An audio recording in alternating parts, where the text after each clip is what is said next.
So we have given 15 men can do a piece of work in 80 days. How long will it take to finish that work in if 5 men were added?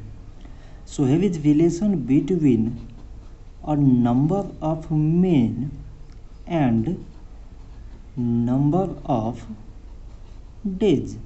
So 15 men can do a piece of work in 80 days. How long will it take to finish if 5 men were added? Initially we have 15 and 5 were added.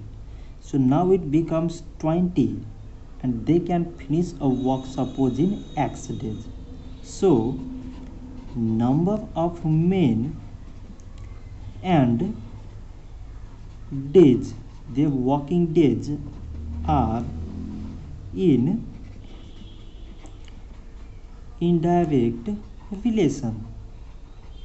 So we can write it 15 by 20 is equals, in case of indirect we can change these terms, it becomes x by 80.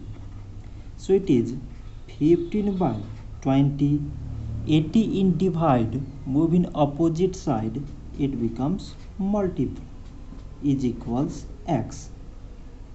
So it is 80.